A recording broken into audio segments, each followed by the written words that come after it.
one of the challenges that I see is that couples where there has been a significant drop in income, and I'm just going to say, let's say it's him, she kind of doesn't believe it Yeah. and doesn't want to reduce her expenses because she doesn't want to show the court that she can exist on Uh, a smaller budget. And so uh, there's this friction between the two of the earner might be saying, I'm only making X now, it's half of what we had before. And the non-moneyed spouse that's not working is saying, yeah, but guess what? We've been living this lifestyle and have continued to live it even while you told me that we were earning less. And now you're asking me to cut my budget in half. So unfortunately, it becomes almost like a chess moves, mm, right? Like I'm not going to reduce my spending if you're not reducing your spending. And ultimately, and we talk about keep the kids in mind in your podcast, ultimately it creates a huge amount of animosity, friction, and the kids feel it. Hi, I'm Rachel Green, Brooklyn-based divorce mediator and collaborative attorney, and this is my podcast, Keep the Kids in Mind. Join me as I chat with other industry professionals about everything from smoothly navigating your way through divorce to prenups, all the while keeping the kids in mind. Hello, and welcome to Keep the Kids in Mind. We have a very special guest today, Stacy Francis of Francis Financial and Savvy Ladies. And Stacy has a lot of wisdom to impart about money and money struggles and money meaning for all the families going through transitions. So welcome, Stacy. I'm so pleased to have a chance to hang out with you for a while. I know this is something I've been looking forward to all week. So I Good. am I am super excited. Yeah, I am too. I've been looking forward to it as well. So I know you have such an interesting story about how you got into this work. Would you mind sharing that with Yeah. our listeners? Yeah, no, I'm happy to, Rachel. You know, I could have never actually imagined myself in finance, let alone someone who has dedicated herself to working with women going through divorce and after, or women that are on their own because their spouse has unfortunately passed away. Um, but I saw how for women, money can be the difference between life and death. And what I mean by that, I grew up with one of the most important people in my life, my grandma, um, and watching her be trapped in a marriage that she was really mistreated. And I saw the emotional abuse, and I knew that wasn't right. But as I got older, Rachel, I also realized that there was physical abuse. And on top of that, um, as I got older, realized that there was also financial abuse and what that really is. And so she found herself really trapped in a marriage, a unhealthy, a dangerous marriage. Um, and we lost her. She ended up passing away because of the abuse. Oh And my gosh. Rachel, for me, it was, I'm still very angry at my grandfather. The only good thing about it is that thank God he died 6 months later, so he never got to meet my children, which was like a blessing for me, which I know sounds so awful, but he was an awful man. Part of my healing and part of my paying it forward was in starting a really beautiful charity called Savvy Ladies. And that is my love letter to her. And through Savvy Ladies, we work with thousands and thousands of financially vulnerable women, women in need, offering them support, education, financial literacy, and even the ability to work one-on-one with a certified financial planner. Um, so I feel really blessed to do this work. It was born out of a lot of loss and trauma in my life, but I do have to say, Rachel, I know how proud she would be, and I know that her suffering, it's helping others, Hmm. that she's not being forgotten. Her story is not being forgotten. And the story is so difficult that sometimes it's what's needed to jar people to Yeah, I mean, it listen and sounds like realize. you've created a charity that is giving other people the resources that you wish that your grandmother I had had. know. Yeah. And Yeah. how old were you when she passed away? So I was in my 20s, Mm. and yeah, so she never got to meet her grandchildren. She was able to meet my husband, which was wonderful, but yeah, so it it is not a way that anyone should ever grow up of seeing someone you love so much hurt. Um, but I know for me, it's what has just fueled this passion in me that I will tell you, Rachel, burns as brightly today as it did when I started the organization. Yeah. And I'll be honest, starting an organization, a nonprofit, is very hard. I actually started my wealth management firm the year after Francis Financial to pay for it. And so while the journey has not been easy, 2 decades later, I do look around and kind of, I'll be honest, am amazed that we're where we are at, and we're doing such good work, and that the charity has flourished so much. And Francis Financial actually has really flourished as well. Yeah. I didn't realize that you started Savvy Ladies first. I did. Yeah, that's Yeah. so interesting. So, if you could, if you could, let's say, tell women going through divorce, the top two or three things, what What would to you, do? yeah, Yeah. what would you say? So, I'm going to come at it from the financial end because Yeah, that's what you that is do. my whole life. Right. Um, the first thing is to get as clear a picture as possible about where your financial situation stands. And so that means understanding all of your assets. And I want to be clear, a lot of people don't realize all the types of assets that they should know about. And so, of course, checking accounts, savings accounts, but also CDs, money market accounts. If you have cash value in a permanent insurance policy, and then you have investable assets such as brokerage accounts, retirement accounts, all of those assets at your employer or your spouse's, stock options, restricted stock units, performance Yeah, shares. right. Maybe there's private equity, hedge funds. More and more people have cryptocurrency, annuities, pensions. Um, and then there's And also what businesses and I real see estate. with, yeah, I see with a lot of couples that, there still is kind of a gender imbalance, and there are some women who, just have like a head in the sand kind of Yeah, attitude, and they, I mean, I have a friend who's like that, and she describes it, almost like the Cinderella complex, like wanting to be rescued by the prince, and so she doesn't know anything about the family finances because she's just delegated that to her husband. She's a very accomplished, intelligent woman, and yet, and on this level, she has this expectation that she's supposed to be taken care of, and she just doesn't know, basic things yeah, about the finances. And her husband actually tries to like schedule, financial dates, um, which I think I first heard that term from you. yeah, um, and she said she just spaces out when he's talking about the finances. She sort of just checks out.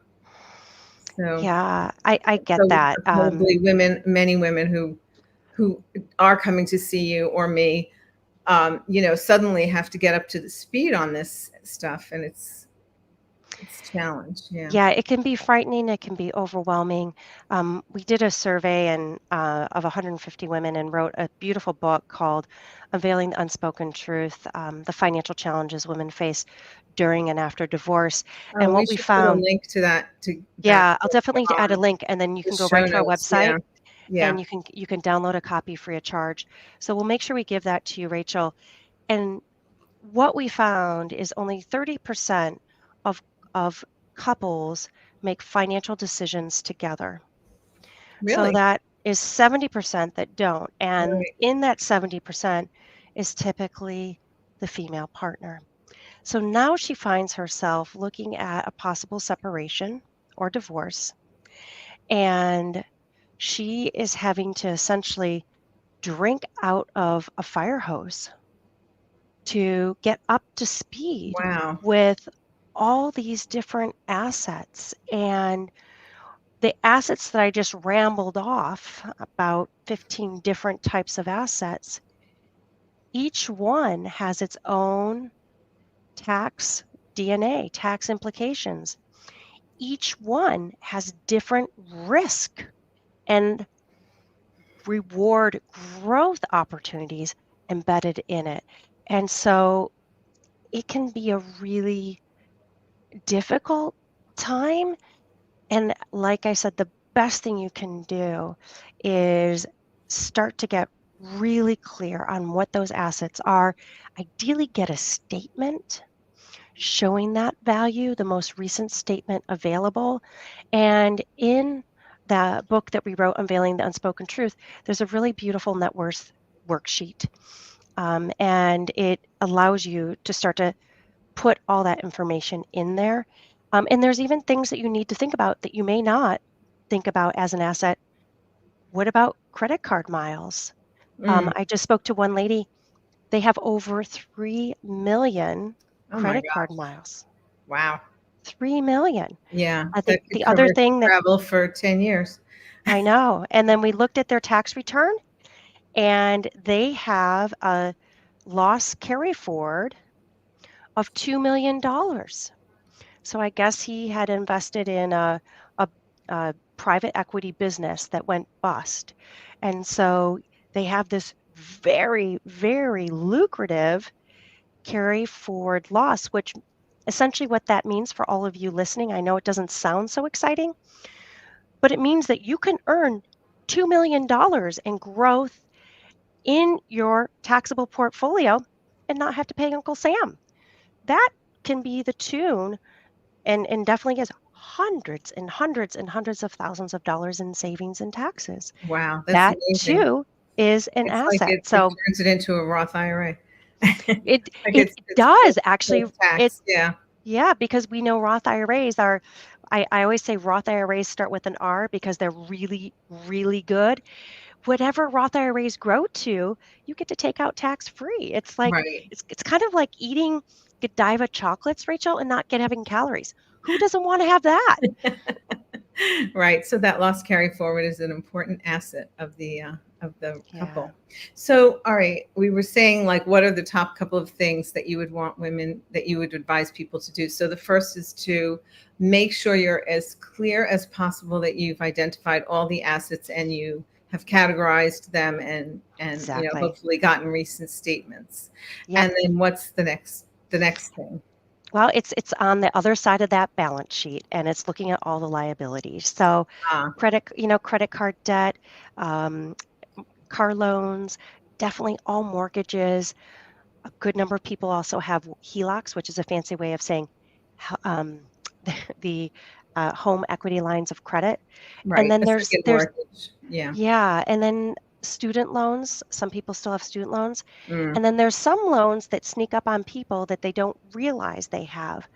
We have found through the divorce process loans taken out on the value of a life insurance policy, Oh, interesting. loans taken out on the value of their 401k, loans taken out called a margin loan on the value of their taxable account, Mm, taxes owed from previous years right. Yeah. that weren't actually paid and now are accruing penalties. So again, you want to make sure you have that full picture. So Right. once you have the beautiful assets and liabilities, again, the spreadsheet is right there in the book that you can use. And once you've done that, the next part is getting really clear on your expenses. And I know, Rachel, that you are a huge proponent of that because you don't know what you need if you don't know what it costs to live. Right. That's so true because we run the calculations under the statutes for the child support and spousal support, but I always feel like that's the first step.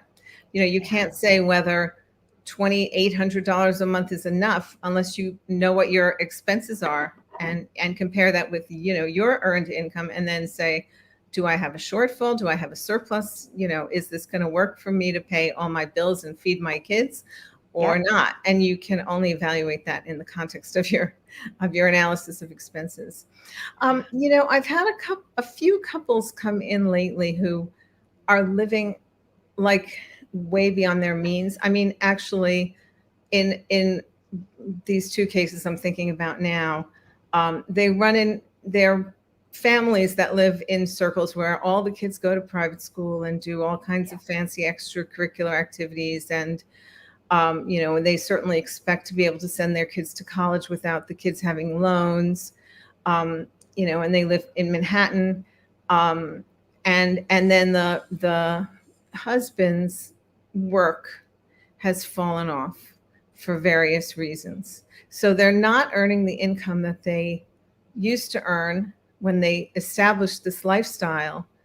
And it gives me a stomach ache, because they're still spending at the same level that Yeah. they always spent. And do you see that in your practice? And what would you do with that kind of situation?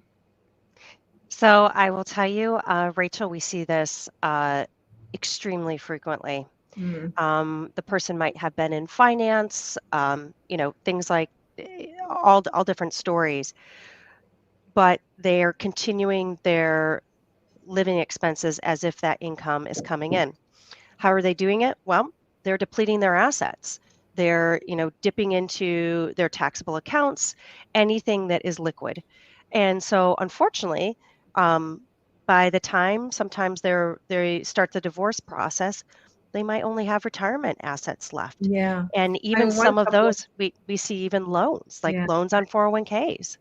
One couple I'm working with sold their apartment like about 3 years ago and got, a good amount of money for it. But then they turned around and rented a place that's $9,000 a month, Yeah. to have a comparable apartment. And I mean, the husband called me one day and said, we're really in a bad bind. What do you recommend I do? And as a mediator, I don't usually tell them what to do. I just try to give them a lot of options. But I think because I was so disturbed by this situation, I said, do you really want to know what I think you should do? Take your kids out of private school, move to Brooklyn. Yeah. And, Yeah, and that's I actually didn't what do the it. answer is there's Yeah. some hard decisions. There's And, hard yeah, and decisions, if you don't and have the income, you have to cut your spending. I yep, mean, and I have a it's not yeah, rocket science. I have a technical term for that, Rachel. It's called adulting. Ah, there you go. It's called adulting. And, guess what? We have to grow up. And, I'll share my own personal story. My husband and I, through 2008, his income dropped by half. Mm, And I was still very young in starting the charity and then starting the organization, Francis Financial, to support it. I was not much of a help when it came to finances and being able to earn. And we drastically had to change our lifestyle. But can I tell you, we did it yeah, and we are better for it. yeah, And but we had to make some hard decisions. I think one of the challenges that I see is that couples where there has been a significant drop in income, and I'm just going to say, let's say it's him, she kind of doesn't believe it yeah, and doesn't want to reduce her expenses because she doesn't want to show the court that she can exist on Uh, a smaller budget. And so uh, there's this friction between the two of the earner might be saying, I'm only making X now, it's half of what we had before. And the non moneyed spouse that's not working is saying, yeah, but guess what? We've been living this lifestyle and have continued to live it even while you told me that we were earning less. And now you're asking me to cut my budget in half. So unfortunately, it becomes almost like a chess moves, mm, right? Like I'm not going to reduce my spending if you're not reducing your spending. And ultimately, and we talk about keep the kids in mind in your podcast, ultimately it creates a huge amount of animosity, friction, and the kids feel it. They yeah, see it. the kids definitely feel it, right? I mean, you can't hide that from your kids. And kids whose parents are in the middle of divorce are like hyper focused on how each of their parents is feeling. Yeah. Um, yeah, Yeah. so And they're gonna see it. yeah, Yeah, they're going to see it. And, for divorce is difficult for kids, but it can be it can be made a lot easier if you're able to make sure there's not that secondary loss. So, yes, there's the loss of their parents each being married, but you don't want to have a secondary loss of them now feeling financially insecure. yeah, And that's often what happens is then they worry, you know, am I going to be okay? And it's actually a concern for like their physical safety of, you know, if we don't have money, am I going to be safe? So yeah, having that, open communication with your children is really important of you are safe, we are okay financially. We're going to step back in some of our spending because what that's going to allow us to do is it's going to allow us to have an emergency fund. It's going to allow us to build our savings. It's going to allow us to be able to continue to put money away. So for you to go to college, and I'm really excited for you to be more involved in this because the more involved you are, the more you're going to learn. And the more you learn, the better decisions you're going to make in your life. around. So, Yeah, you know, I'm of the ilk that I believe that your kids should know as much as you can, to try and help them know, again, that you have a plan, you're making good decisions, and they're going to be financially safe. and also I think it can be self-esteem building for the kids to say, oh, I'm going to get a job after school scooping ice cream, um, or Yeah, whatever. yeah, Because then they can feel like they can do something, and they're contributing to the family, by not needing allowance, or not asking for spending money. I mean, I think that can be like they can really feel good about yeah, themselves that they're able to contribute in some way. So I agree. I think it's an opportunity for financial education, which is so needed in our society. yeah, Um, I feel like children are not routinely given financial literacy. It depends, it's just done no, by family. If I've heard too many horror stories of kids who get a credit card when they go to college. They get offered a credit card and they just think, oh, it's free money. Oh, I have $5,000 limit. That means it's like someone just handed me $5,000. They don't understand that yeah, that credit you have to cards pay come it. with You have to pay it interest. back. Yes, yes, and you have to Yeah, pay it back.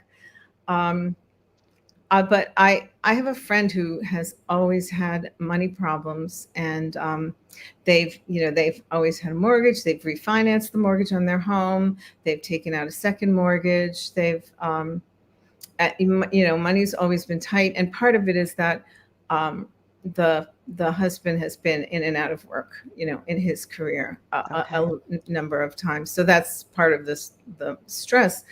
Um, but she was talking to me about her daughter who's now in her 20s and still living with her parents, and the daughter goes to the mall and spends $200 on cosmetics and moisturizers and skin at Sephora. She just loves all that stuff. And I said to my friend, have you like sat down and discussed that with her and um, talked about, what are her financial goals? Does she save? Does she understand, um, what interest rates are on her credit card, et cetera? And then as I was saying that to my friend, it suddenly hit me that my friend had never had that education. Yeah, yeah. And she hasn't, I mean, she Hmm. hasn't managed money that well herself. And she Yeah, doesn't have the skills to teach her daughter how to do it yeah. either. It just gave me a stomach ache. Rachel, Having a I'm lot of so stomach aches today. yeah, no, but I'm so happy you brought that up because you are 100% right. The number one reason parents don't educate their children about finances is that they themselves feel like they don't know. Yeah. So I'm going to give a resource that will change every parent's trajectory and their conversations with their kids. This book changed my life. It's called The Opposite of Spoiled. And it's Wow. all Great about title. talk. Oh my gosh, it's such a good because there's actually no word that means the opposite of spoiled. Um, it is a fantastic book that I tell every parent, no matter what age your child, whether they're, 6, 7, 8, they're in their teens or they're in their 20s, it is a must read. It is a must read and it will change your relationship with your kids. Reading that book gave me the confidence to let my kids see everything. And Mm, I might be on the spectrum of maybe you're like, okay, that's too much. But our kids know exactly how much I make, how much my husband makes. They wow. know what all of our expenses is, what it costs to live in our house. They know exactly what their private school tuition is. They also know what the balance of their 529 plan is and what we're contributing to it.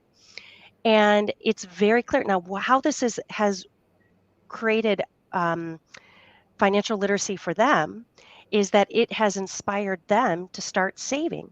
So they now have really well stocked, gorgeous portfolios at Charles Schwab. And what they do is whenever they get gift cards or money at either the holidays or their birthdays, they sell them to Michael and I. And we say, okay, we will put the proceeds in your Charles Schwab account. And their grandmother was going to give them additional money for spending money. And they both said, I was so proud. Grandma, can you put it in my Charles Schwab portfolio? And I love it. They are investing and it's a little competitive right now. The younger one, Samantha, who's 14, is actually doing better in her investment accounts than my son, who's 17. Uh, Um, and I'm just so proud. My son is working this summer, and he's going to have now a Roth IRA because he has earned income. And so he's starting his Roth IRA at freaking 17 years old. that's Like, fantastic. can you imagine if we knew this? Yeah. I'm so excited. And I will just say again, it was The Opposite of Spoiled, which was a book that just it gave me the confidence to be really open with my kids. Yeah. And I will tell you, it's been so good for us as a That's family. that's really so interesting. I'm definitely going to read that book. And we can post that with the show notes for Yes, please this do. podcast as well. Um, that's really that's really great. That's really inspiring. Um, and that's well, I mean, I would expect that being in finance and seeing the mistakes that people can make, that you would be trying to help your children avoid those mistakes, as I have done with my children as well. Um, Yeah, so yeah. I know that you have also been developing a specialty for people who have lost a spouse, Hmm. because of their passing away. Um, can you tell me a little bit about, the work that you've been doing in that area? Yeah, What are some of the major concerns with yeah. being a widow or a widower? There's a lot of overlap between women who are going through a divorce and starting their new life, and a lot of the advice is similar. Um, I have seen so many people struggle financially after the loss of their spouse. And I hope everyone sitting, when they're seeing this and listening, 50% of women over age 65 who are widows live on $24,000 or less. Oh my gosh. Yes. So there is a real big problem, and that's including their Social Security, Rachel. So that does include their Wow. Social Security widow's benefit.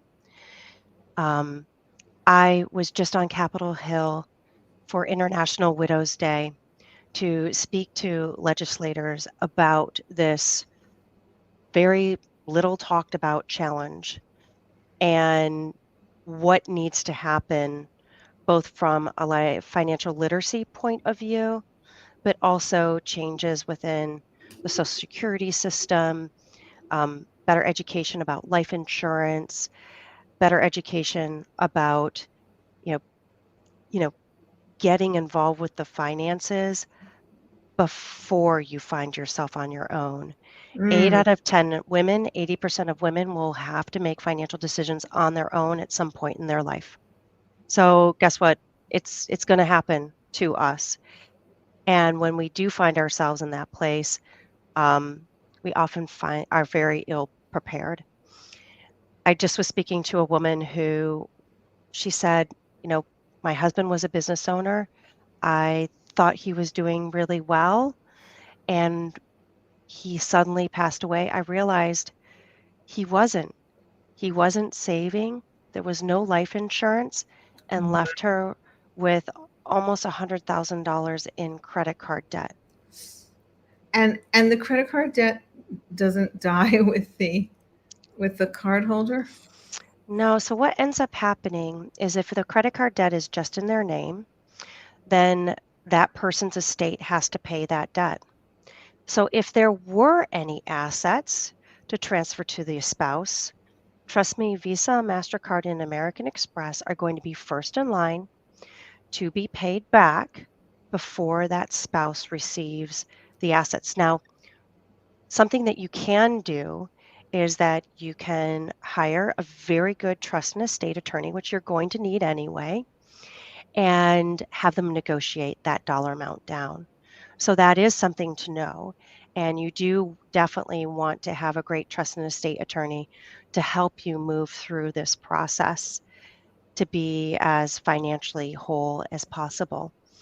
Um, but I do see so many women who lose a spouse that really struggle financially, and they're trying to mourn and grieve the death of their love of their life, and at the same time trying to collect the hundreds of documents that are needed to prove the value of those assets. Wow. And, we're definitely not at our best at that time. Yeah. And so dealing with widow's fog, which is real, it is, studies have shown this is real. We do forget things. We have a harder time remembering. We have a harder time understanding complex issues when we're going through significant grief and trauma. I lost both my parents in this past year, and my mother just passed away in May. What is it, July? 2 months ago, and I myself have child's fog. I Yeah, mean, no, I'm not a yeah, child, but I can yeah, identify with it that widow's is. fog because I just have this like block. Like every time I think about, I'm the executor of my mother's estate, but every time I think about the assets, I just go into this fog and I can't hold it in my head. And I keep Yeah, creating spreadsheets to just have it written down so I can refer to them. Because I mean, I'm not like this at all with my clients. I can hold their finances in my head, but I'm finding that my parents' estate, I'm just like, what did we yeah, say we were going to do? And where is that account? And I was joking to my sister that I lost $167,000.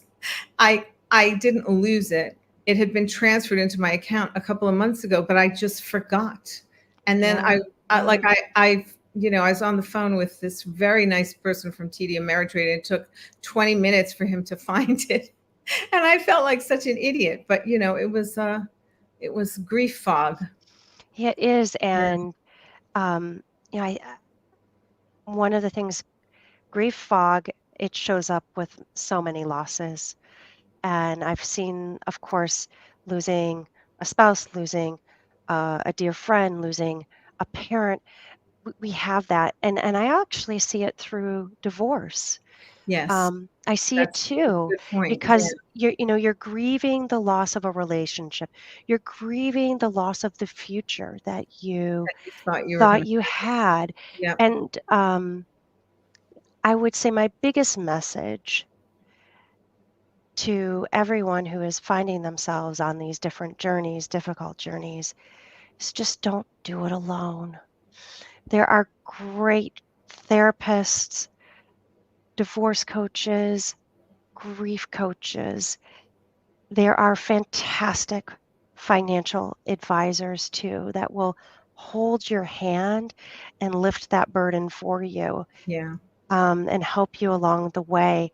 And so I find that the people who come through divorce, the people who come through a significant loss of a death of a family member, are those that have created a really strong team around them, Rachel. That is the biggest predictor of being able to move through that in as whole a way as possible. yeah, yeah. Yeah. Well, Stacy, maybe this is a good place for us to end. I feel like we could talk for another hour and a half, but um, Yeah. it's And I'd love to give one more resource, oh, of for those, course. yeah, for those people that, you know, have suffered the loss of a spouse. I wrote another book called Financial Help for Widows. It's a resource guide. What's lovely about this, Rachel, is that it tells you the time frame of when you need to do certain things, when you need to have certain documents.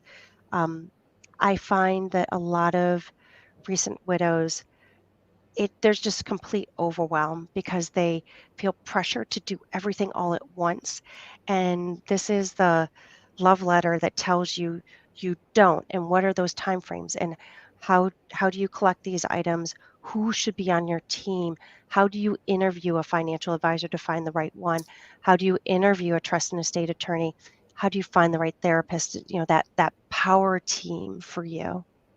What a great resource. That's so wonderful that you put that all together, so that somebody going through the experience of loss and grieving can have a guidebook to help them to Yeah, make these decisions, and put together the team to support them so that yeah, they come through, into their newly structured life, and they're okay. yeah. Yeah. Well, thank you so much. I think you've given our audience a lot to think over. And we'll make sure to put all three of these books in the show notes along with your contact information. So thank you so much for the work that you do, Stacy. And I You too. keep helping the ladies become savvy. Exactly. And that's why we call it Savvy Ladies. There we Yes. go. Okay. Take care. Thanks.